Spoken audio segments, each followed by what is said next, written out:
ძალიან კარგია, რომ ჩვენ დღეს გვესწრება პრემიერობის კანდიდატი ბატონი გიორგი კვირიკაშვილი. მასთან მაქვს მე პირველ რიგში შეკითხვებიც და წინადადებებიც და სამწუხაროდ მინდა პრეტენზიით დავიწყო ქალბატონ ირმასთან შედარებით, იმიტომ რომ ბატონო გიორგი, თქვენი გამოსვლის დროს მე ძალიან მძაფრი შეგრძნება მქონდა, რომ პრემიერობის კანდიდატი კი არ არის ტრიბუნაზე, არამედ ეკონომიკური განვითარების მინისტრის კანდიდატი ან ინფრასტრუქტურის მინისტრის კანდიდატი საუბრობს.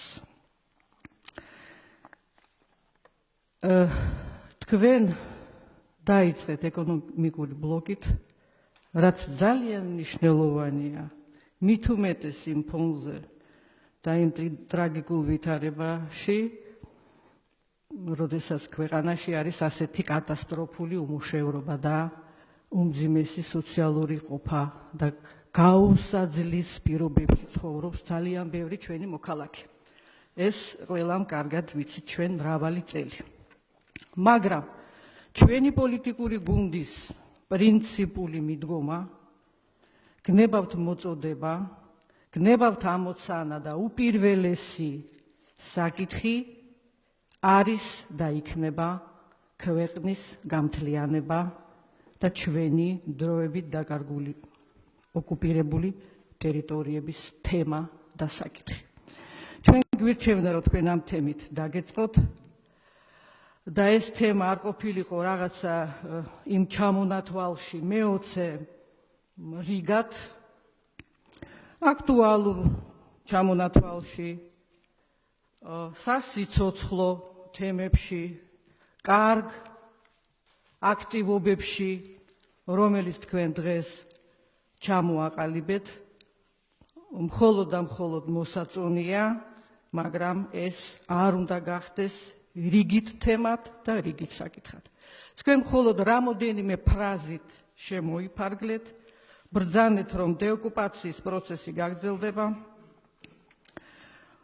პოლიტიკური დიალოგი აფხაზებთან და ოსებთან გაგრძელდება და ჩვენი ქვეყნის ტერიტორიულ მთლიანობაზე მუშაობა გაგრძელდება ცხადია. ჩვენ მიგვაჩნია, რომ ესე დეკლარირებულად რამოდენიმე ფრაზით და ფრაზაში ამ თემაზე არ უნდა საუბრობდეს მომავალი პრემიერ-მინისტრი ქვეყნის. ამასთან ჩვენ გვაქვს კონკრეტული წინადადება, ჩვენი გუნდის წინადადება არის ეს პოლიტიკური ძალის მთავრობის სტრუქტურასთან დაკავშირებით. ბატონო გიორგი, საკითხის სიმძიმიდან გამომდინარე, საკითხის სირთულიდან გამომდინარე, საკითხის უაღრესად აქტუალობიდან გამომდინარე და აი სულ ეხლახანს გუშინ წინ გავრცელდა ინფორმაცია, რომ ქალაქი გალი ჩვენი მშობლიური ქალაქი გალი, რომელიც ფაქტობრივად იყო რუსეთის ფედერაციის სამხედრო ბაზა, უკვე ოფიციალურად მას ერქმევა ქალაქი გალი სამხედრო ბაზა. აი ასე ავად და სასტიკად ამ თემამ, ამ საკითხმა რამოდენიმე დღის წინ შეგვახსენა ჩვენ. ეს ფაქტი თავისთავად მეტყველებს იმაზე, თუ რა მძიმე, უკიდურესად მძიმე მდგომარეობაში არის ეს საკითხი. აქედან გამომდინარე, ბატონო გიორგი, ჩვენ გვთავაზობთ, რომ შეიძლება დღევანდელი სხდომა ან პლენარული ხვალინდელი სხდომა ამას ვერ განახორციელებს, მაგრამ ჩვენ გვთავაზობთ, რომ აუცილებლად იყოს შემოღებული ვიცე-პრემიერის თანამდებობა თქვენს მთავრობაში, ჩვენს მთავრობაში, იმისათვის, რომ ვიცე-პრემიერის რანგიდან და რანგმა უზრუნველყოს ამ უპირველესი და უმძიმესი საკითხის კოორდინირება, განხორციელება და ამ საკითხებზე იმუშაოს ვიცე-პრემიერის აპარატმა და ვიცე-პრემიერი იყოს საერთოდ ქვეყანაში თქვენთან ერთად რასაკვირველია ამ საკითხის განმახორციელებელი პირი. არ არის საკმარისი საქართველოს სახელმწიფო მინისტრის, უპორტფელო მინისტრის თანამდებობა.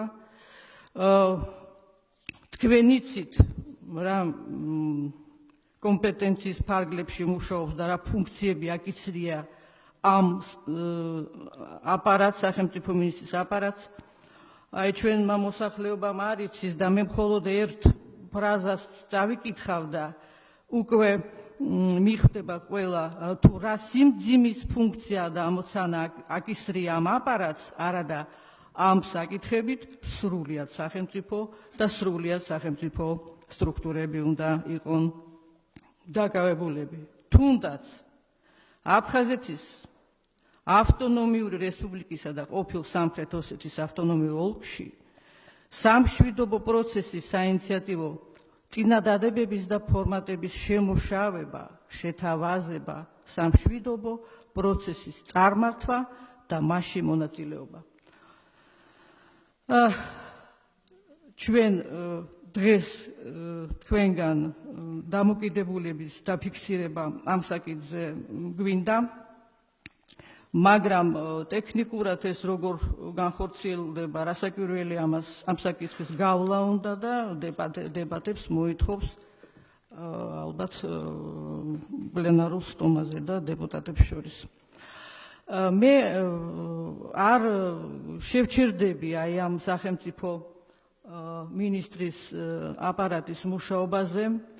უმძიმესი ფუნქციები აკისრია ამ აპარატს და ჩვენ მიგვაჩნია, რომ აი ამ სტრუქტურით, ამ ფორმატით ვერ აწევს ეს სამინისტრო ამ ამოცანებს და მიზნებს და მოითხოვს რეფორმირებას აუცილებლად და სტატუსის ამაღლება და აწევა გვინდა ჩვენ ამ საკითხის სტატუსის, თუნდაც აი ამ კონკრეტული მექანიზმით და საერთოდ უცნაურია ბატონო გიორგი ქვეყანაში, სადაც უმძიმესი ტერიტორიული პრობლემა გვაქვს ჩვენ და 22% ტერიტორიებისა დროებით დაკარგული გვაქვს, რომ ეს თანამდებობა ჩვენ არ გვაქვს და არ არის გაძლიერებული ამ თანამდებობით ეს ამ საკითხზე მუშაობა. ეს ერთი. გადავალ უშუალოდ შეკითხვებზე მინისტრებთან. და საერთოდ ესეთი ზოგადი განცხადება მაქვს მე.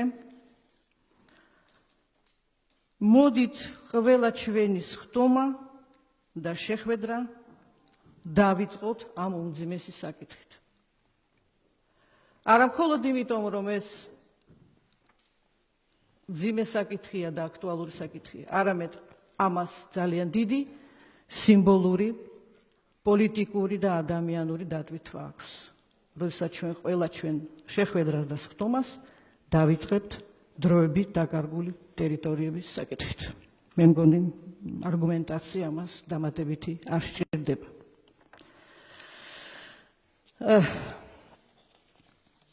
ქალბატონ ციხელაშვილთან მაინც მინდა რამოდენიმე შეკითხვით გადავიდე.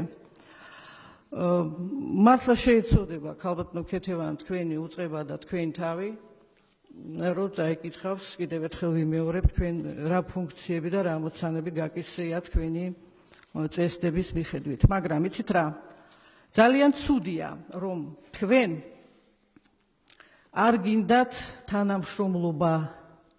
მუშაობთ, რასაც შეიძლება აკეთებთ, რაც შეგიძლიათ აკეთებთ. მაგრამ თქვენ არ გინდათ თანამშრომლობა აქტიური და სათანადო და ისეთი, როგორც საჭიროა დევნილ მოსახლეობასთან და აფხაზეთის ლეგიტიმურ სტრუქტურებთან. თქვენ 4 წლის განმავლობაში მინისტრის მოადგილის რანგში რომ ბრძანდებოდეთ, სულ მხოლოდ ერთხელ იყავით ჩვენთან, ისიც ჟენევაზე ისაუბრეთ და ეს იყო და ეს. აი საინტერესოა, გაქვთ თუ არა თქვენ გაწერილი გეგმა თქვენი მოქმედებების ამ უმძიმეს საკითხში და თქვენი ხედვები არის ძალიან საინტერესო და მე მგონი მარტო თქვენ არ უნდა აყალიბებდეთ აი ამ მიმართულებით არც გეგმას და არც პოლიტიკას და არც მოქმედებებს, იმიტომ რომ ამ დონის საკითხი უნდა იყოს დაკავებული სრულიად ჩვენი სახელმწიფო მანქანა და ყველა სახელმწიფო უწყება და სტრუქტურა უნდა ემსახურებოდეს და უნდა გადააწყოს თავისი მუშაობა, რათა უზრუნველყოს წინსვლა აი ამ საკითხში, რასაც ქვია ქვეყნის გამთლიანება. ქალბატონო ქეთევან, მე ძალიან კარგად ვხედავ, რომ თქვენ ამ საკითხებს ფლობთ არასათანადო დონეზე. გარდა იმისა, რომ ამ საკითხებში, რასაც ქვია კონფლიქტები ჩვენ რეგიონებში, ცოდნა უნდა ჰქონდეს ადამიანს, ეს ერთია, მაგრამ იცით რა? მე მგონი არ გადავაჭარბებ, რომ ვიტყვი, რომ ამ საკითხებს ადამიანი უნდა გრძნობდეს ამავდროულად. მხოლოდ მენტალური ცოდნა კი არ უნდა გქონდეს მას. არადა ესეც აკლია. გაკლია თქვენ, მე ვხედავ ყველაფერში ამას სამწუხარო და საუბედურო ამ თემას თქვენ ვერ გრძნობთ ამ თემას თქვენ. ეს ძალიან ცუდია. ქალბატონ თეა წულუკიანთან მაქვს მე შემდეგი შეკითხვა. ქალბატონო თეა, ძალიან არ მოწონს არავის ის სასამართლო სისტემა, რომელიც ქვეყანაში ჯერ კიდევ ალბათ ხორციელდება და მორუსიზაცია ჩვენი სასამართლო სისტემის, მაგრამ ეს იმხელა თემაა, რომ ალბათ მარტო თქვენ არ გეხებათ და თქვენ არ ახართ მხოლოდ პასუხისმგებელი ამ საკითხში და ალბათ მიუბრუნდები ჩვენ ამ საკითხს ჩვენი სამუშაო რეჟიმის დროს, იმიტომ რომ დრო არ არის და მე ვჩქარობ. ქალბატონო თეა, მე მინდოდა თქვენთან შეხვედრა თქვენი გამინისტრების დროს, ვცდილობდი ამას 2 თვე, მაგრამ ვერანაირად თქვენთან ვერ მოვხვდი. არადა მინდა შეგახსენოთ, რომ ჩემი სტატუსი მაშინ იყო აფხაზეთის ავტონომიური რესპუბლიკის დეპუტატი. მე დავანებე თავი. მე მინდოდა თქვენთან საუბარი შემდეგ კონკრეტულ საკითხზე.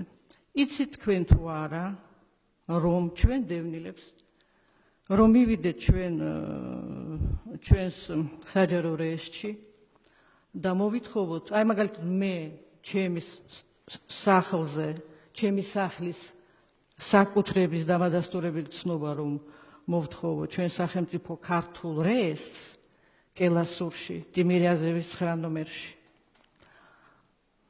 სახლის, რომელიც დაწვეს ომის დროს, მაგრამ ამას მნიშვნელობა არ აქვს. სახელმწიფო რეესტრი მე ამ ცნობას არ მომწევს.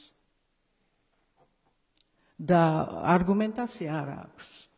და კულუარული არგუმენტაცია არა ოფიციალური არის შემდეგი. ჩვენ თუ დევნილებს მივცემთ მოწმობას მათ საკუთრების თაობაზე აფხაზეთში, ისინი ადგებიან და გაყიდიან თავის საკუთრებას აფხაზეთში და ჩაითვლება, რომ ჩვენ არც დევნილები გვყავს, არც საკუთრება და არც იქედან გამოდევნილები. აი ეს არის ისეთი ცილის წამება დევნილების მიმართ. მეტი რომ არ შეიძლება. აი ამ საკითხთან დაკავშირებით მინდოდა მე თქვენთან საუბარი, რამდენად ნორმალურია ეს. ყველა საერთაშორისო რეზოლუცია და დოკუმენტი საუბრობს იმაზე, რომ დევნილი მოთხოვნისთანავე უნდა მიიღოს ასეთი საბუთი თავისი სახელმწიფოსგან, გინდ მას ხელზე არ ქონდეს არც ერთი დოკუმენტი. არადა ძალიან ბევრ დევნილს ეხლაც აქვთ ხელზე დოკუმენტები თავისი სახლის საკუთრების თაობაზე და ის ფორმალური პასუხი, რომ ჩვენ არქივები არ გაგვაჩნია თურმე აფხაზეთის და ამიტომ ამას ვერ გავაკეთებთ, არის ტყვილი და ცილის წამება. ამასთან მე არ ვიცი რამდენად თქვენ გეხებათ ეს საკითხი, იმიტომ რომ პროკურატურა მაინც დამოუკიდებელია.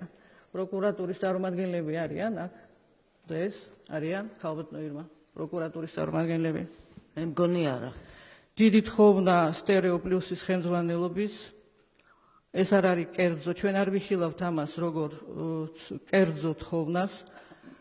ტელეკომპანია Stereo Plus-მა ძალიან დიდი როლი და სერიოზული როლი შეასრულა იმაში, რომ თქვენ ბატონებო და ჩვენ ყველა ამ დარბაზში ვზივართ დღეს.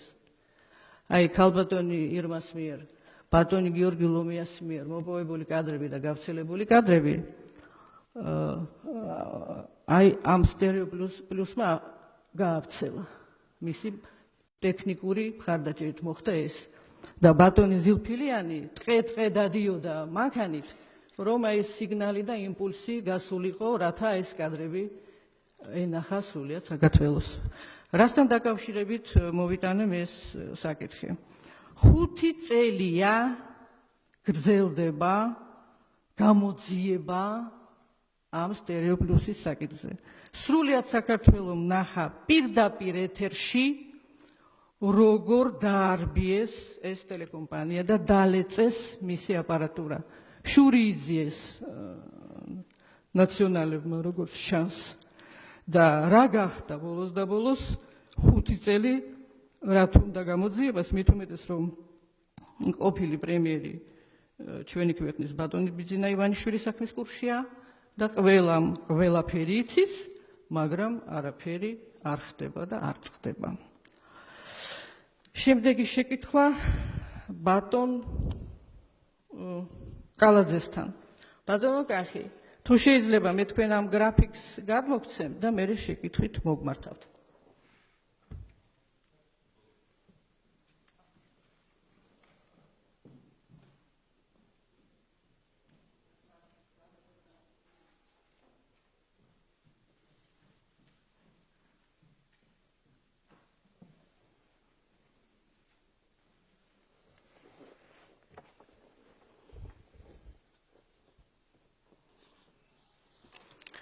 მოასწარით გადახედეთ.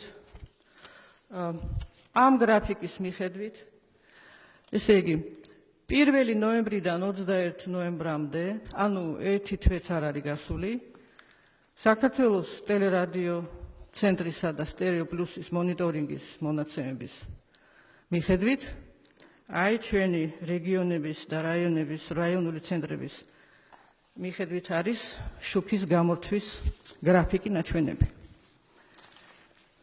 აი მაგალითად, კოჯორი ელექტროენერგიის გათიშვა თვე არ არის გასული 480 საათი.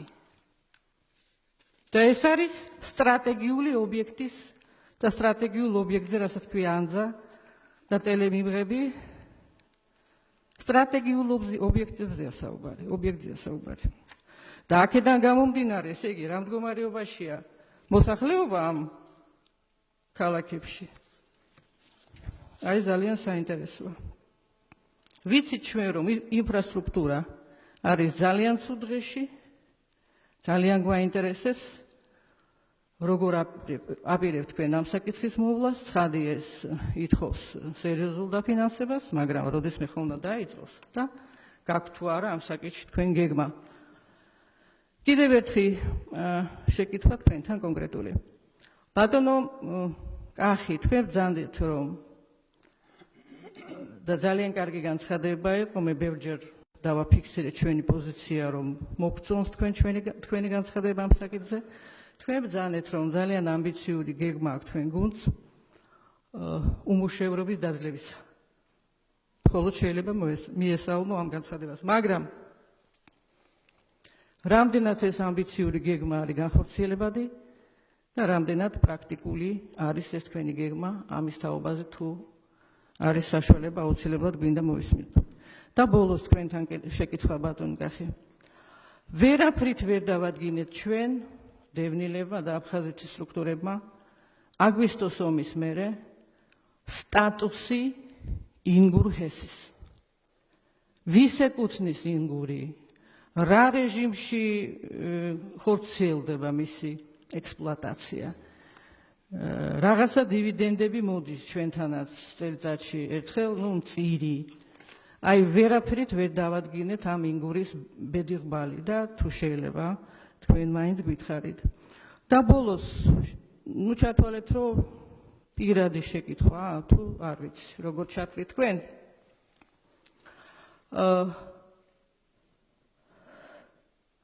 გაფანტეთ ეჭვები ბატონო კახი, თქვენი რაღაცა არა მართებული ინტერესისა ამ ენერგოსისტემაში. რა გეკუთვნით თქვენ ბოლოს და ბოლოს ამ სისტემაში საკუთრებაში და თუ თქვენ ბევრი რამ გეკუთვნით საკუთრებაში ამ სისტემაში, მაშინ როგორ ხართ თქვენ მინისტრი და ერთგვარი უხერხულობა ხომ არ არის და ეთიკური ნორმების დარღვევა ამ საკითხში. გაფანტეთ ეს ეჭვები და მოფინეთ ნათელი ამ საკითხს. მე მგონი ყველა იქნება მადლიერი თქვენი. აი ძირითადად ეს შეკითხვებია, მე კიდევ ძალიან ბევრი შეკითხვა მაქვს, მაგრამ დრო არ არის, ჩემ კოლეგებსაც მინდა დიდი მადლობა შესაძლებლობა. უკაცრავად დიდი მადლობა ყურადღებისთვის. მოდით ცოტა. ბოდიზიქით ქალბატონო ირმა, თუ იქნება დრო, ბატონ სოზართან აუცილებელი შეკითხვები მაქვს. აუცილებელი. როგორ გავაკეთოთ? ბოლოს თუ იქნება დრო, თუ ეხლავე? ჯობია ეხლავე და ბატონ სოზარ. ნამდვილად შეინიშნება და ჩვენ ყველა ხედავთ კარგად პროგრესს დევნილების საბინაო საკითხის გადაწყვეტაში. მაგრამ იცით რა, ჩვენი სტატისტიკა, რომელიც ჩვენ ხელთ გვაქვს, 550 ოჯახს გადაეცემა საბინაო ფართი, პლუს მინუს წელიწადში. იცით რა, ეხლა მადლობის მაგიერი გამოდის, მაგრამ ამ ტემპებით ბატონ სოზარ ჩვენ კიდევ 24 წელი დაგვჭირდება იმისათვის, რომ დევნილებს მეტნაკლებად ნორმალური საცხოვრებელი პირობები შეუქმნათ. და ამასთან დაკავშირებით ძალიან სასურველი იქნება თქვენი სტრატეგიული და გაწერილი გეგმა, გამჭვირვალე, რომ ყველამ დაინახოს თქვენი სურვილი, რა შესაძლებლობა აქვს სახელმწიფოს და ეტაპობრივად როგორ განხორციელდება ეს, იმიტომ რომ ძალიან ღელავენ, ინფორმაცია არ აქვთ და ეს პროცესი მინდა გითხრათ, თლად გამჭვირვალე არ არის. აი ეს კომისია, რომელიც წყვეთ ამ საკითხს, უცნაურად დაკომპლექტებულია. ჩვენ მოვითხოვთ დევნილთა უფრო ფართო წარმომადგენლობას ამ კომისიაში. იქ არის ჩვენი წარმომადგენელი, მაგრამ არაფრის უფლება არ აქვს, მხოლოდ დამკვირვებელია და ეს არ არის ნორმალური და ამას ჩვენ არ შეურიგდებით. კიდევ ერთხელ ხაზს უსვავ გამჭირვალობას ამ პროცესისას, რომელიც ძალიან გვაკლია ყველას. ისიც მინდა გითხრათ, რომ თქვენთან მისული მოქალაქე დევნილი შეხვედრაზე 3 თვის თავზე მოდის ჩემთან, იმიტომ რომ გახარებული იმით, რომ თქვენთან იყო შეხვედრაზე და რაღაცა ეშველება მის გაუგებარ და ბუნდოვან საქმეს და ბედს, საბინაო ბედს, მერე მოდის ჩემთან, იმიტომ რომ ვერაფერი ვერ გაუგია. მიუხედავად თქვენი დავალებებისა და ძირითადად ძალიან კმაყოფილები არიან თქვენთან შეხვედრის, ბატონ სოზარ. მაგრამ მერე რა ხდება, გაუგებარია. ბატონო სოზარ, ძალიან აწუხებს ყველას ქულების მინიჭების საკითხი. იცით თქვენ, გაუგებარია, შეურაცხყოფელია და უბრალოდ ადამიანის უფლებების უხეში დარღვევა არის. საერთოდ ეს სისტემა თავად. ძალიან სერიოზული პრეტენზიები არის მონიტორინგის ჯგუფთან. რატომ არის მონიტორინგის ჯგუფი თქვენთან ძირითადად დაკომპლექტებული ყოფილი ზონდერებით და პოლიციელებით? მე ვიცი ძალიან კარგად ჩვენი დევნილების ხასიათი, მათი გაჭირვება და მათი უკაცრავად არ ეწყინოთ მათ და ეშმაკობები, რა ეშმაკობებზეც მიდიან და ტყილებზეც რომ მიდიან ხშირად რომ ბინა მიიღონ.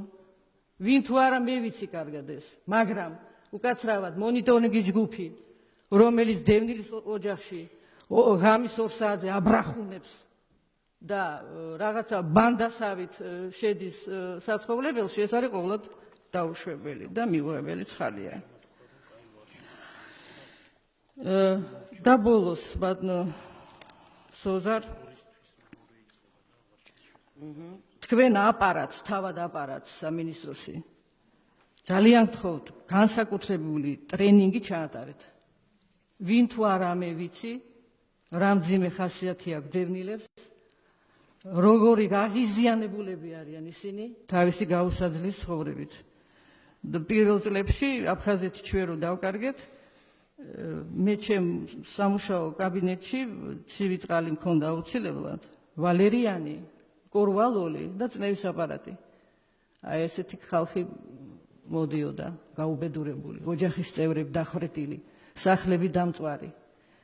განსაკუთრებული შერჩევაა საჭირო აპარატის, იმიტომ რომ ძალიან ცინიკური დამოკიდებულებაა, უზდელური დამოკიდებულებაა და მე ვიცი კონკრეტული გვარები და სახელები და მე რა დავაშავე ბატონ სოზარ, არც მე არ ამიზდია ეს ხალხი, არც დამინიშნია იქ სამუშაოდ. არ მინდა საჯაროდ ეხა დავასახელო მათი გვარები და სახელები, თქვენ გეტყვით კონკრეტულად კერძო საუბარში. და დიდი თხოვნა, ეს უკვე პოლიტიკური საკითხია, ბატონ სოზარ და პატივცემულო კანდიდატებო. დიდი მნიშვნელობა აქვს ჩვენი დევნილების, არა მხოლოდ საბინაო დაკმაყოფილებას, არამედ კომპაქტურ დასახლებას, ბატონ სოზარ. გაგრელებმა ერთად უნდა იცხოვრონ. გუდაუთელებმა ერთად უნდა იცხოვრონ. იმიტომ რომ ეს ნუგეშია მათთვის. ჩვენის ატმოსფერო და ჩვენის ურთიერთობები აფხაზეთში რაც იყო, უნდა შევინარჩუნოთ.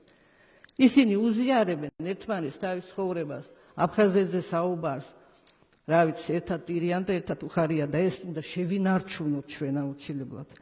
და ბოლოს მოდით დავასაქმოთ თავად დევნილები ამ ბინების მშენებლობებში. ამას ძალიან დიდი მნიშვნელობა ექნება, მორალური მათთვის პირველ რიგში. დიდი მადლობა ყურადღებისთვის. მოდის გიხდით კოლეგებო, გამიგრძელდა.